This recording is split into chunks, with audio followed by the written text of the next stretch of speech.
Hello everyone, it's Godzilla back with another video. Usually I try to keep things light-hearted on this channel, but today I want to talk about a serious issue about the wild, and this has to do with southern resident killer whales. These orcas live off the coast of British Columbia, Northern California, Oregon, and the Puget Sound. Currently, they are on the endangered species list, with only 74 individuals left, and likely to go extinct in the near future. There are several reasons why this is happening, but it all boils down to one reason. You. That's right. Humans are the reason southern resident orcas are going extinct. But Godzilla, you may be asking, what are you talking about? Well, that's what I'm going to teach you in this video.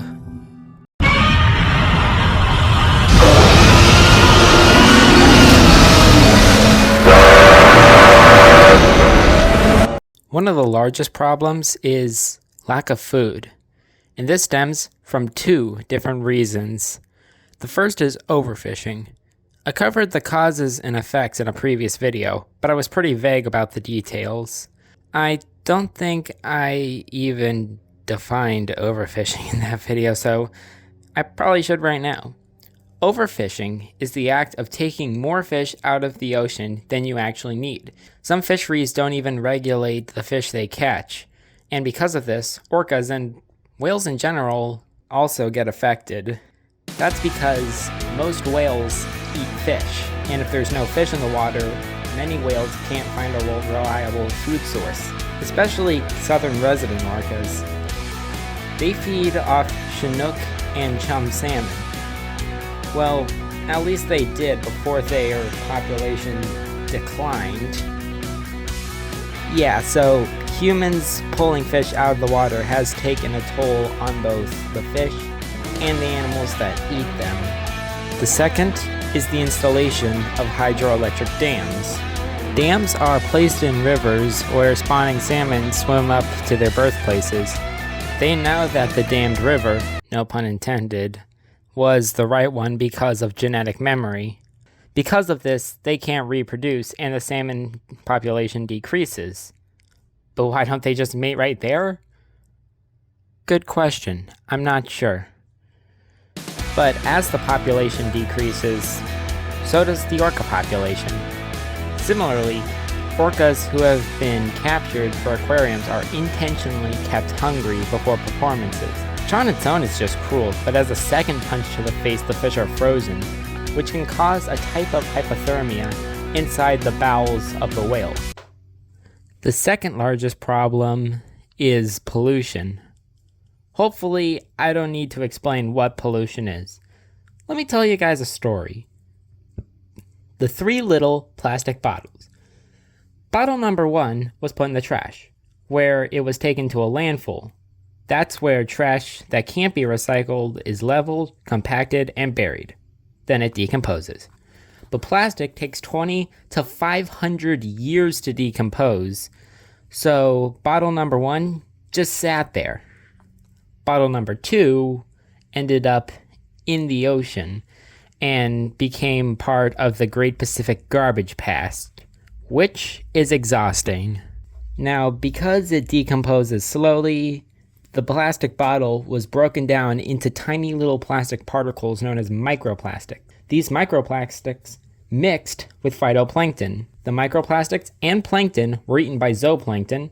The zooplankton was eaten by small fish. The small fish were eaten by squid. The squid were eaten by larger fish, and the larger fish were eaten by the killer whales.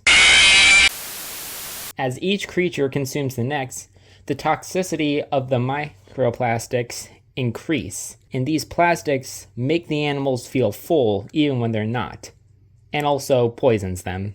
Bottle number 3 was recycled, which is what should have happened to the other 2 bottles, but it's not. Plastic isn't the only form of pollution. There are also tin cans in the ocean that were used for canned fish. A cruel reminder of what used to swim in the ocean.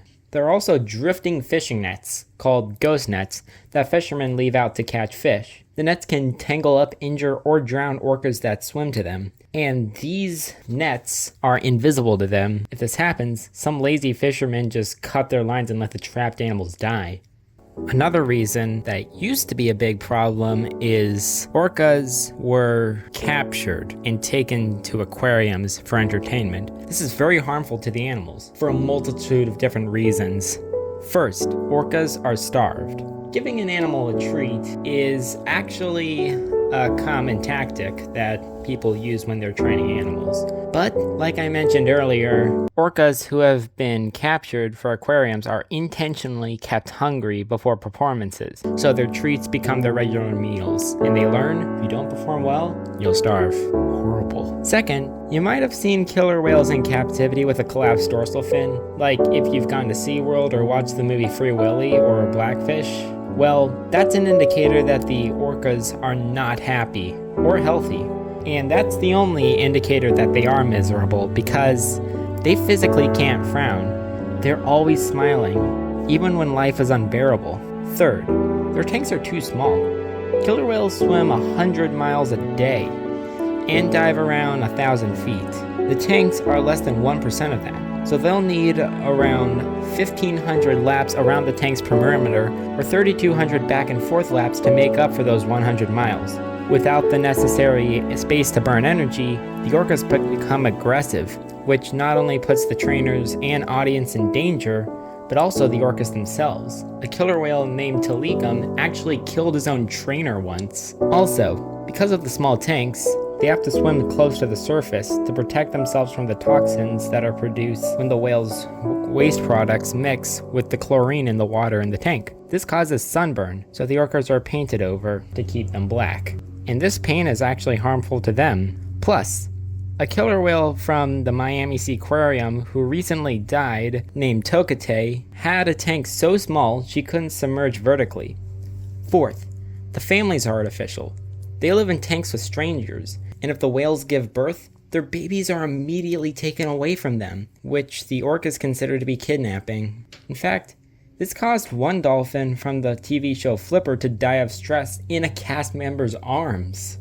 Enough reasons to understand why orcas have rights? Good. But Godzilla, what rights do orcas have?